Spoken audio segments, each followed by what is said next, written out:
제목으로 말씀을 함께 나누겠습니다. 우리 삶에 하루도 빠지지 않고 우리가 하는 일이 있다면 그것은 말하는 것이고 또 듣는 것이라고 할 수 있겠습니다. 이 말하는 것을 뺀다는 것은 참 생각하기가 어려운 일이죠. 우리 삶에 얼마나 많은 부분이 하루에도 수만 마디의 수만 단어의 말을 우리가 하면서 살고 또 듣기도 하면서 삽니다. 그리고 또 그 말하다가 또 듣다가 기분이 안 좋거나 짜증이 날 때 화를 낸단 말이죠. 성을 내는 일도 종종 있습니다. 오늘 이 본문을 보니까 바로 말하는 것, 또 듣는 것, 또 성내는 것, 바로 이 주제를 가지고 말씀을 하고 있는데 하나님의 말씀이라고 하는 것은 항상 너무나 현실적이어서요. 바로 우리가 살아가는 이 자리, 우리의 현실을 거기에 대해서 하나님은 말씀하고 있다는 겁니다. 오늘 이 말씀에도 우리의 신앙의 모습을 듣는 것, 말하는 것, 그리고 성내는 것, 화내는 것과 관련해서 교훈의 말씀 우리가 한번 생각해 보겠습니다.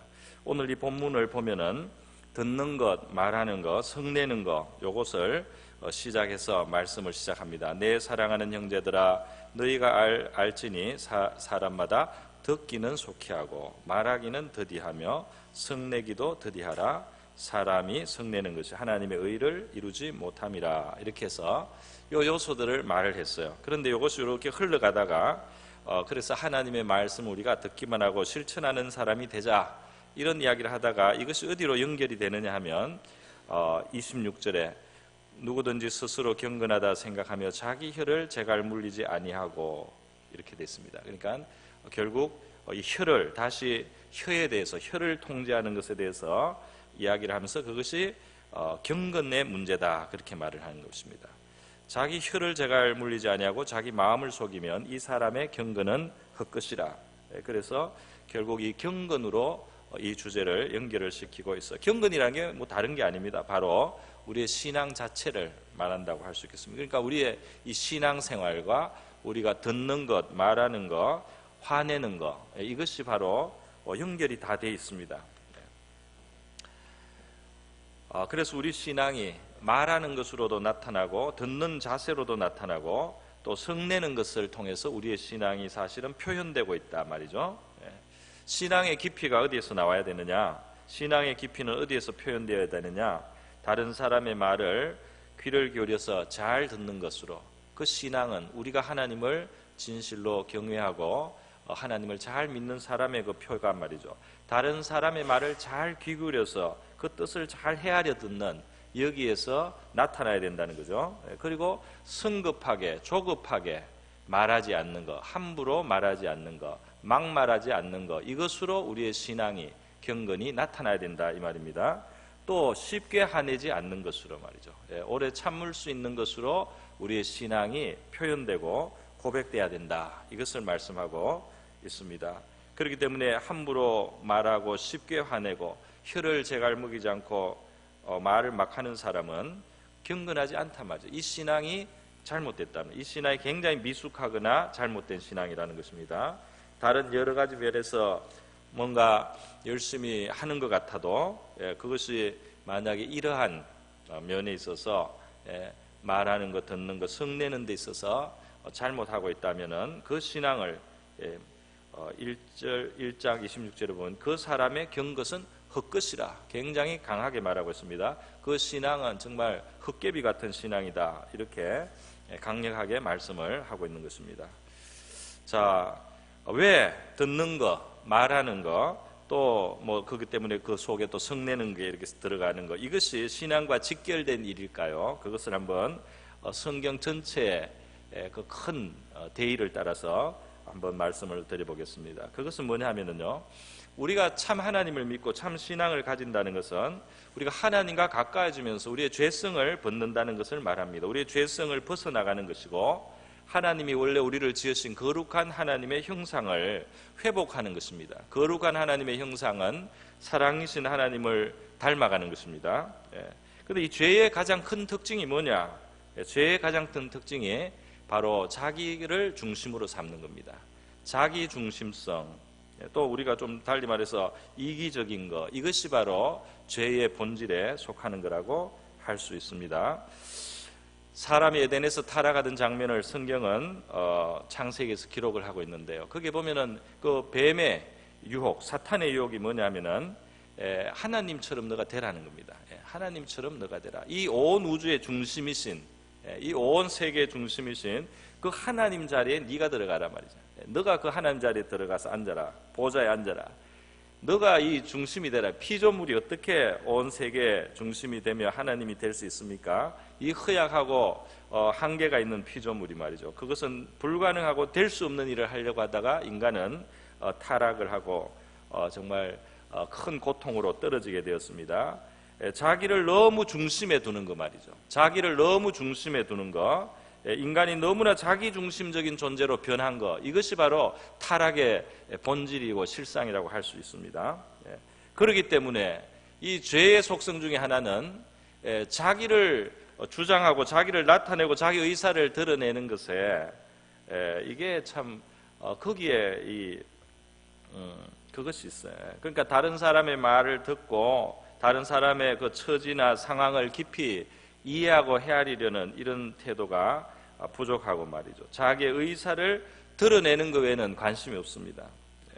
그러니까 바로 거꾸로 하는 거죠. 말하기는 속히 하고 듣는 것은 너무나 둔합니다. 자기 말할 것은 막 말을 해요. 자기 말은 빨리빨리 나가요. 그러나 다른 사람의 말을 잘 들었어. 그것을 잘 그거를 새겨서 그의 뜻을 잘 깊이 생각해서 정말 상대방을 이해하고 상대방을 배려할 수 있는 이러한 지식이 안 생기는 겁니다. 자기 의사만 자꾸 전달을 합니다. 자기 중심성이에요. 그래서 잠언 18장 2절에 보면 미련한 자는 자기의 의사를 드러내기만 기뻐하느니라 이런 말씀이 있어요. 그러니까 드러내기만 하지 그 사람들의 정말 형편과 사정을 들으려고 하지 않는다. 이것이 자기 중심성의 문제라는 겁니다. 죄의 그 모습이에요. 그것이. 여러분 참 신앙과 참 경건은 하나님을 공경하고 또 다른 사람을 존중하게 되는 것입니다. 그래서 타인의 말을 귀 기울여서 듣고 그 뜻을 바로 이해하려고 그 심정을 바로 헤아리려고 하는 것으로 나타나게 되는 것입니다. 그 반대 모습은 자기 주장만 하고 또 자랑도 하고 자기를 자꾸 내세우는 거죠. 그래서 우리가 자기의 말 속에 다른 사람을 배려하면서 말이죠. 그렇게 말을 하고 먼저 들으려고 하고 이해하려고 하는 것, 이것이 참 경건이요 참 신앙의 모습이다. 오늘 말씀을 하고 있습니다. 제가 많은 기회에 사람들과 대화를 하고 또 작은 모임에서 이야기도 하고 이럴 기회가 그동안 수없이 많았지 않겠습니까? 근데 제일 은혜로운 모임은 어떤 모임이냐 하면 서로 잘 들으려고 하는 사람들이 있으면 굉장히 풍성한 모임이 됩니다. 할렐루야. 그래서 물론 말을 전혀 안 하면 안 돼요. 나는 겸손하게 듣기만 하겠습니다. 아무도 입을 알려면은 이거는 안 되죠. 그러면은 펭귄이 지나갑니다. 너무 쌀쌀하게 돼. 그런데 들으려고 다른 사람의 말을 정말 잘 듣고 그 속에서 자기 교훈도 삼고 그리고 그 사람을 이해하려고 하고 이렇게 하면서 적절하게 사람들이 말을 하면 굉장히 유익한 모임이 된다는 겁니다. 우리가 그런 모임들이 되기를 축원합니다. 그래서 잠언 15장 28절에 보면 의인의 마음은 대답할 말을 깊이 생각하여도 악인의 입은 악을 쏟느니라 그랬어요. 그러니까 왜 생각하고 말하느냐 말이죠. 그는 배려를 하는 것입니다. 이 말이 다른 사람들에게 혹시 무리하거나 혹은 상처를 주거나 또는 잘못된 영향을 줄 수 있지 않을까 하고 대답할 말을 신중하게 생각하면서 그렇게 말하는 것은 의인, 경건한 믿음의 사람이 가지는 태도다 말이죠. 그렇지만 악인은 말을 쏟고 자기의 감정을 쏟아붓는 것, 그것밖에는 생각을 못하는 겁니다. 그렇기 때문에 자기중심적인 이 사람, 우리의 죄를 우리가 가지고 그대로 그냥 그것을 내놓을 때는 다른 사람의 말을 제대로 알아듣지를 못하고요. 그리고 마음대로 판단을 하게 되고 또 오해를 잘 합니다. 왜냐하면 자기 중심으로 생각하기 때문에 그 사람을 정말 이해하려는 생각이 없어요. 그래서 자기가 그냥 느끼는 대로, 자기가 그냥 자기에게 다가오는 대로만 그냥 그거를 뜻을 그렇게 받아들여 버리기 때문에 오해가 되고, 오해를 많이 하기 때문에 쉽게 화를 내게 되고, 그리고 또 쉽게 미워하게 되는 그런 특징이 나타나게 되는 것입니다. 주변에 전부 다 나쁜 사람이 많다고 하는 사람은 사실 그 사람이 문제가 있는 경우가 많습니다. 주변의 사람들이 나 주변에 있는 사람들이 다, 많은 사람들이 정말 문제가 많다고 하는 사람은 자기 자신이, 본인이 문제가 있을 때가 많이 있어요. 여러분, 예수님께서 요한복음 16장 12절에 보면 예수님께서 진리 그 자체이시고 하나님의 말씀이신데도요, 그 제자들과 함께 하시면서 제자들과 나누실 때 얼마나 배려를 하셨는가 하는 게 나옵니다. 요한복음 16장 12절의 말씀에 내가 아직도 너희에게 이를 것이 많으나 지금은 너희가 감당치 못하리라.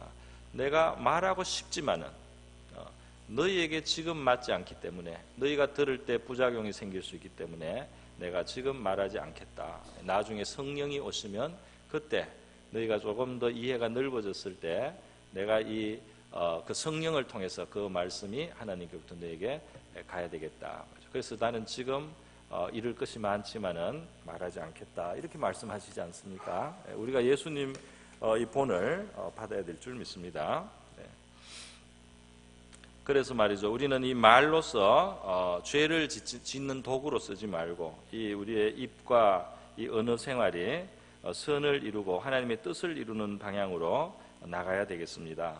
그래서 이 죄의 문제를 다룰 때 성경은 우리의 입에 대해서, 언어 생활에 대해서 대단히 많이 사실 말씀을 하고 있어요. 여러분이 언어 생활에 대해서 많은 좀 교훈을 받기를 원하신다면 잠언 말씀을 많이 읽으실 것을 권면드립니다. 잠언에 보면은 지금 여러 구절을 제가 이미 인용을 해오고 있습니다. 이 언어에 대해서 많이 교훈을 하고 있어요.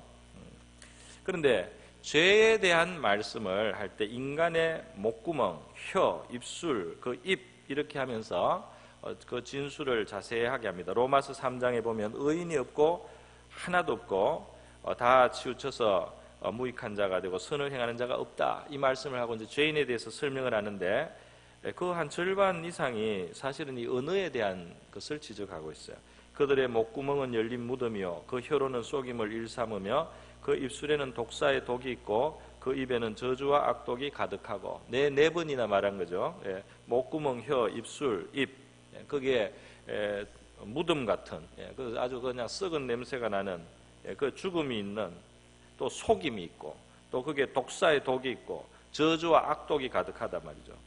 그렇게 하고 그 다음에 나오는 것이 발이 피 흘리는데 빠르다. 그리고 눈이 하나님을 두려움이 없다. 그러니까 발하고 눈으로 나가는 죄, 행동으로 짓는 죄, 또 어떤 그 안목으로 짓는 죄, 이런 거를 말하는데요. 더 많이 4번이나 입으로 짓는 죄를 말을 했다는 것입니다. 우리의 이 입, 혀는 참 선한 도구도 될 수 있고 또 흉기도 될 수 있는 거죠. 이 말로 사람이 살리기도 하고 죽이기도 하고, 자기가 살기도 하고 자기가 죽기도 하는 거. 입이 패례한 자는 패망한다는 잠언의 말씀이 또 있습니다. 또 입이 지혜로운 자는 말이죠, 그것으로 그 가치가 최고의 은과 같다. 그런 표현도 성경에는 있어요.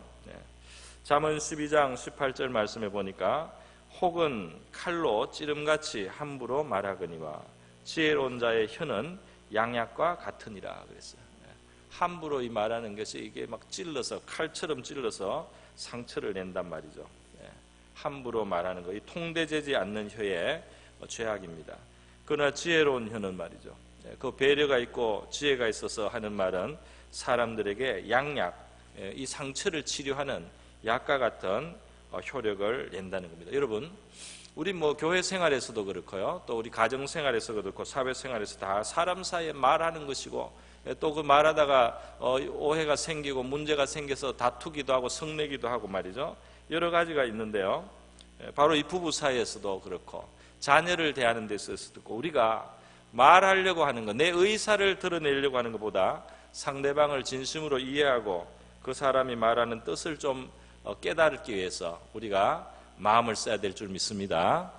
그걸 마음을 쓰는, 그것이 우리 신앙이 성숙해가는 데 있어서 아주 중요한 요소라는 겁니다. 쉽게 성내지 말고 말이에요. 쉽게 성을 내면은 이 자녀 양육에 문제가 생깁니다. 애들이 부모님에게 뭐 말을 했을 때 물론 뭐 잘못했다고 합시다. 그런데도 그 잘못 때문에 바로 화를 내고 이렇게 하다 보면은 어떻게 되느냐면 나중에 말을 안 합니다. 말을 해봤자 그 충격받아요. 자기가 말을 하는데 큰 소리가 바로 튀어나오니까 무서워서 나중에 말을 못해. 부모가 자식이 어떤 거라도 말할 수 있도록 그렇게 우리 자녀들을 들어주는 그런 참 귀가 돼야 될 줄 믿습니다. 부부 사이에서도 마찬가지겠죠. 상대방이 털어놓고 말할 수 있는 그런 들으려고 하는 그런 마음을 우리 상대방이 알 수 있도록 해줘야 된다는 것입니다. 교회 생활에서도 마찬가지죠. 어렵게 교회에 나왔는데 이 말을 우리가 제갈 먹이지 않고 그냥 내 기분대로 말을 하다가 상처를 받아서 어떤 분이 교회를 떠난다면 굉장히 그것은 큰 손실이 아니겠습니까? 우리가 주님을 많이 섬기고 열심히 봉사를 하고 이렇게 했는데 내 말 때문에 어떤 사람이 상처를 받아서 말이죠. 그래서 이 교회 나오는 게 무섭고 교회 나오는 게 만약에 싫다든지 이렇게 되면은 내가 이 주님을 많이 섬기는 것이 어떻게 되겠습니까? 그래서 우리는 이 말로 참 양약이 되는 말을 하고 그리고 칼로 찌르는 그런 말을 하지 않도록 조심을 해야 될 줄 믿습니다. 그래서 말이죠. 오늘 이 경건에 대한 말씀은 결국 그렇게 결론이 나는 것입니다. 이 말과 또 성내는 거 이런 것이 다 자기 중심성에서 나오는 거예요. 그래서 이 경건이 결국 이것이 경건과 관련된다 이렇게 쭉 나가서요. 27절에 하나님 아버지 앞에서 정결하고 더러움이 없는 경건은 고아와 과부를 환난 중에 돌아보고, 그러니까 이 고아와 과부는 이제 약자를 말하는 것이죠. 어려운 형편에 있는 사람들이 더군다나 더 환난을 받았을 때, 문제가 생겼을 때, 그러니까 내 자신의 욕구, 내 자신의 욕망, 내 자신의 어떤 내 자신이 원하는 것에만 사람이 몰두돼 있지 않고 말이죠. 다른 사람이 어려움을 겪고 있고 다른 사람이 어려울 때 그것에 대해서 공감을 하고 마음을 같이 나누고 그것을 도와주려고 하는 거 말이죠. 자기 중심성을 벗어나는데 경건이 있다 이 말입니다. 할렐루야. 자기 중심성을 벗어나는 데서 바로 참 신앙이 있고 참 경건이 있단 말이에요. 그래서 자기를 지켜 세속에 물들지 않는 그것이라. 물론 이 세속이라는 말에는 더럽다는 뜻도 있지만 이 세상이 왜 세속이냐 말이죠. 이 세상이 왜 사람들이 살기 어려운 세상이냐면 이기적으로 살기 때문에 그래요. 자기 원하는 거 욕심 때문에 다른 사람을 헤아리지 않습니다. 그죠?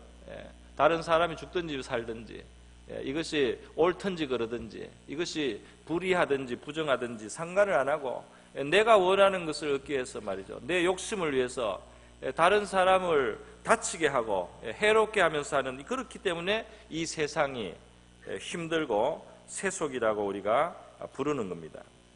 그래서 그렇지 않는 거 말이죠.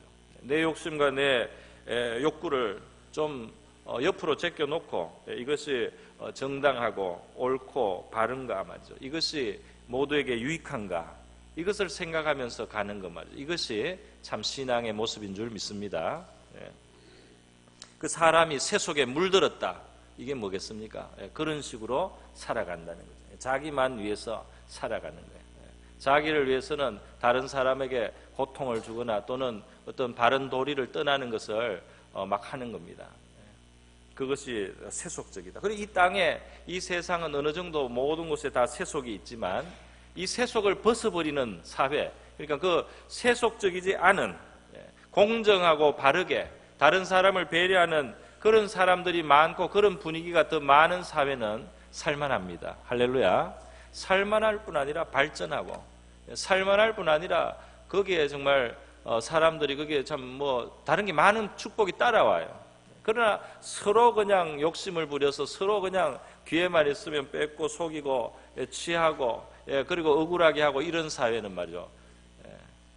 하나하나는 자기 유익을 구하지만은 그 사회는 망해가는 겁니다. 그 사회는 병들어가고 많은 폐단이 생기는 거죠. 우리 성도들은 이 세상의 빛과 소금으로 부름을 받아서 말이죠. 자기 중심성을 벗는, 그래서 전체를 생각하고 전체 유익을 생각할 줄 아는 그런 우리가 돼야 할 줄 믿습니다. 그것이 말하는 데서부터, 남의 말을 들어주는 데서부터 그 시작이 이미 된다는 거예요. 그 들을 수 있느냐 말이죠. 남을 깊이 이해하려고 하느냐. 그리고 내 의사만 드러내지 않고만 이 말이 유익하게 되도록 그렇게 해야 된다는 거죠.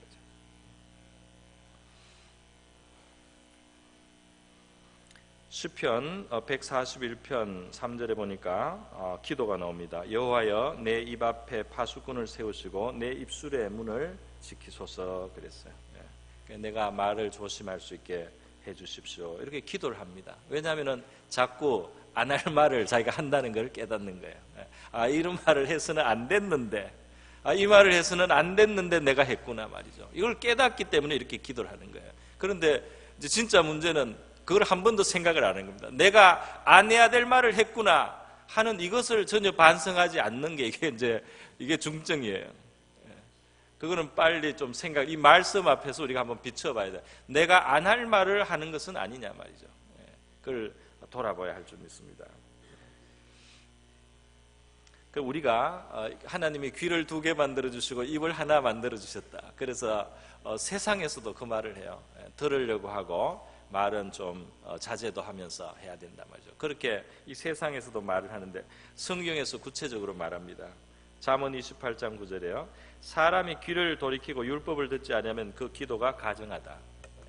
하나님께도 우리가 하나님의 뜻은 무엇입니까? 하나님은 나에게 뭐라고 교훈하시기를 원하십니까? 이렇게 하나님을 향해서 열린 마음, 열린 귀를 가지라 말이죠.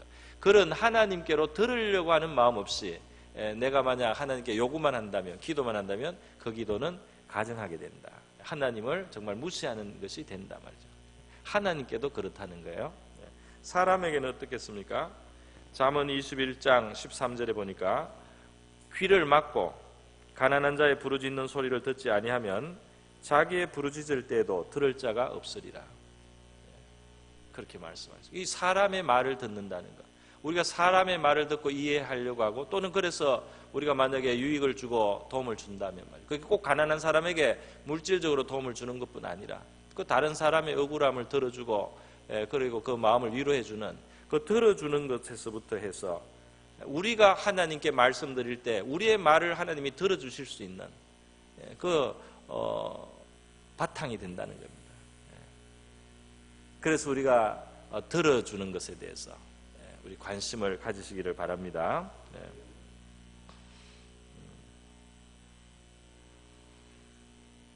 골로새서 4장 6절 말씀을 드리고 마치겠습니다. 너희 말을 항상 은혜 가운데서 소금으로 고르게 함과 같이 하라. 그리하면 각 사람에게 어떻게 대답할 것을 마땅히 알리라. 이 소금이 맛을 내지 않습니까? 소금이 너무 많으면 못 먹어요, 그죠? 너무 짜주면 안 돼요. 소금이 적당하게 들어가면서 그 전체를 맛이 나게 하는 그런 말을 한다.